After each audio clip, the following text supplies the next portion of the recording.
prosiguiendo. Conflicto de intereses. Hablando de manera jurídica, el conflicto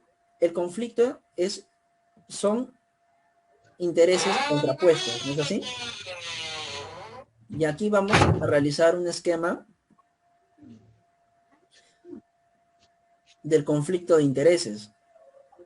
Sabemos que el conflicto de intereses son aquellos intereses contrapuestos, ¿no es así? Hay una parte que exige, ¿no? Y la otra parte que no, que contradice, ¿no? Que contradice dicha exigencia. No de forma formal, ¿ah?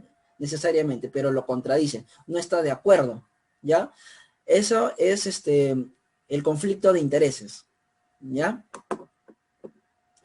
Y estos conflictos de intereses, ¿y cómo lo resuelven, no? ¿Qué formas hay para resolver este conflicto de intereses? Pues aquí, según el esquema, pueden ver que el conflicto de intereses se resuelve mediante la autotutela, que es una forma de solución del conflicto. Otro, mediante la autocomposición, ¿ya? Otra forma es mediante la heterocomposición. La autotutela, la autocomposición y heterocomposición son más conocidos como formas o modos también de solución del conflicto. Pueden ver este esquema, ¿verdad? Se puede visualizar, ¿no? Jairi, Cristian, pueden ver el esquema, ¿no es así? Sí, sí. Sí se visualiza. Ya, gracias. Entonces voy a continuar. Entonces, como pueden entender, los conflictos de intereses se resuelven mediante estas tres formas, mediante la autotutela, la autocomposición y la heterocomposición. Son tres formas que tenemos para solucionar estos conflictos de intereses, ¿ya? Ahora, pasemos. Para empezar, ¿qué es la autotutela? La autotutela es la acción directa, ¿no? Es la acción directa y personal, ¿no? Por la cual una persona se hace justicia, ¿no? Por manos propias. Esa es la autotutela, que obviamente que esta autotutela está dirigido a solucionar un conflicto, pero ¿de qué? ¿De qué forma? De manera y de forma directa y personal, ¿ya? Por ejemplo, yo quiero solucionar un conflicto y para eso yo tengo que matar a esta persona y así soluciono el conflicto, ¿ya? Obviamente que esto sería un ejemplo de autotutela, ¿ya? Porque yo directamente estoy haciendo justicia, ¿no? Por mano propia, ¿ya? Esa es la autotutela, hacer justicia por mano propia, ¿ya? Es la forma inmediata, práctica e instantánea que tiene el hombre para resolver sus conflictos intersubjetivos, ¿no? Que quiere decir conflictos personales, ¿ya? Teniendo como instrumento exclusivo el uso de la fuerza, ¿no? Que obviamente que es característica de la autotutela siempre, ¿no? El uso de la fuerza, ¿ya? Y se prescinde o excluye, ¿no? Todo método razonable para solucionar un conflicto de intereses. Y ya que hablando de la autotutela, ustedes sabrán, ¿no? Que la autotutela generalmente no está permitida, ¿no? Porque estará permitido hacer justicia por mano propia actualmente. Nuestro ordenamiento no nos los permite, ¿verdad? Ustedes sabrán, ¿no? No nos permite generalmente hacer justicia por mano propia, ¿ya? Pero también debemos entender que solo la norma nos señala excepciones, ¿no? Excepciones cuando nosotros podemos recurrir a la autotutela, ¿ya? Pero generalmente deben entender que la autotutela no está permitida, ¿ya? A ver. Pasamos. Características de la autotutela. La autotutela, como habíamos mencionado, es directa y personal.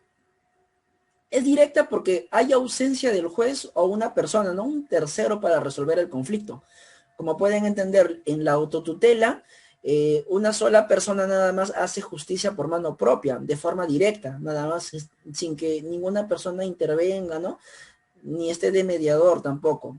Yo solamente hago justicia por mano propia, ¿no? Yo resuelvo mi problema por mí mismo. Y es personal porque hay imposición de la decisión de una persona a la otra. ¿Y por qué digo imposición? Porque yo como voy a resolver con mano propia mi conflicto, yo voy, o sea, yo estoy imponiendo lo que quiero, ¿ya? Yo impongo la solución, ¿ya? Eso es lo que quiere decir, que es personal, porque hay imposición de la decisión de una persona, ¿no? Hacia la otra, ¿no? La ley del más fuerte, por ejemplo, ¿ya? Es un ejemplo de autotutela. Ya. También tenemos una segunda característica, que la autotutela es primitiva.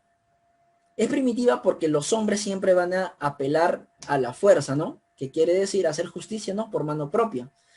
La fuerza, obviamente, que es una característica primordial de la autotutela, ¿no? El uso de la fuerza para resolver un conflicto de intereses, ¿ya? También como una tercera característica podemos notar que la autotutela es inmediata.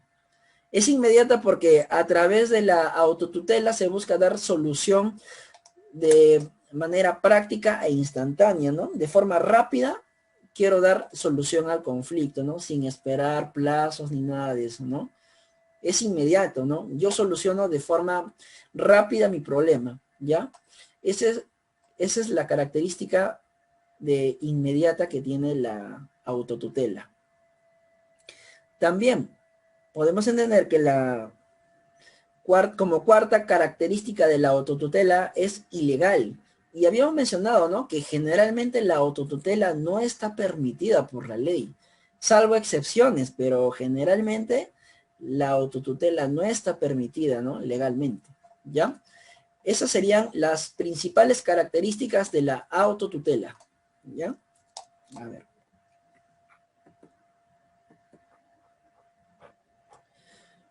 Sabemos que la autotutela, como ya nuevamente le he mencionado, la autotutela está prohibida, ¿no? No está permitida legalmente la autotutela. Aquí nos señala, la autotutela o autodefensa normalmente se halla prohibida por la ley, la que incluso ha llegado a tipificarla como delito. Claro, tú recurres a la autotutela y obviamente que vas a ser castigado, ¿no? Penalmente, ¿no? Porque sabemos que está contemplado, ¿no? Como un delito. Más solo en casos muy excepcionales, como ya lo había mencionado, la persona puede hacer uso de la autotutela, ¿no? Del mecanismo de forma directa, ¿no? Para resolver su conflicto. Un ejemplo de que la autotutela está prohibida está en el Código Penal, ¿no? En este caso, en el artículo 417, ¿no? Que nos dice, el que con el fin de ejercer un derecho o en lugar de recurrir a la autoridad o se hace justicia arbitrariamente por sí mismo, será reprimido con una prestación de servicio comunitario, ¿no? En este caso es servicio comunitario, pero en otros casos podemos entender que también el castigo será la prisión preventiva, ¿ya? Pero este es un ejemplo de que la autotutela está prohibida, ¿ya? Está prohibida. Ahora, ejemplos. A ver, ejemplos de prohibición de autotutela. Tenemos que está el homicidio, que eso está configurado dentro del artículo 106 del Código Penal, el homicidio. Tenemos también el robo, ¿no? Cuando tú sustraes, ¿no? Por ejemplo, también los bienes de otra persona, ¿no? Ese es el robo, ¿no? Mediante el uso de la violencia, obviamente que eso configura, ¿no? Este delito. Y eso está dentro del artículo 188 del Código Penal. También podemos, como tercer ejemplo, está la agresión física y psicológica, ¿no? Obviamente lo que a veces siempre sucede, ¿no? En las familias, ¿no? Que para resolver sus conflictos optan, ¿no? Por golpear, ¿no? A los integrantes de la familia. ¿ya? Eso está configurado como un delito, ¿ya? Específicamente esto lo podemos encontrar en el artículo 121 del Código Penal, ¿ya? Agresión física y psicológica, donde no necesariamente tienen que ser seres de un grupo familiar, también puede ser personas con quien no tengan ningún vínculo de parentesco. A eso se le dice agresión física y psicológica, ¿ya? Porque también tengo entendido que cuando se trata de agresiones al grupo familiar, también, eso tiene su propia legislación, ¿no? Violencia familiar también se le dice, ¿no?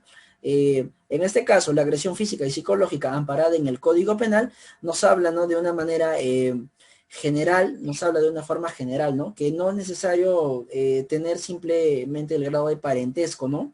Para poder recurrir, ¿no? A esta figura jurídica. Ya, agresión física y psicológica. Ahora,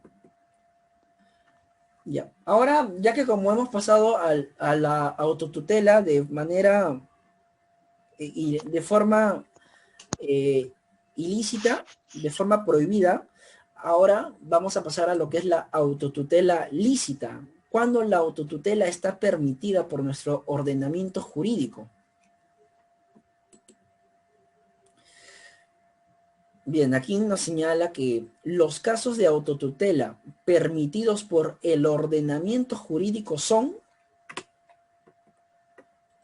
entre estos ejemplos podemos mencionar que la autotutela está permitida en caso de la defensa posesoria extrajudicial, ¿no es así? Que eso está amparado en el Código Civil, ¿no? Artículo 920, que quiere decir que tanto el poseedor de un bien como el propietario de un bien pueden hacer uso de la fuerza, ¿no? En caso de que simplemente sea despojado, ¿no? O estén invadiendo, ¿no? Su bien, ¿no?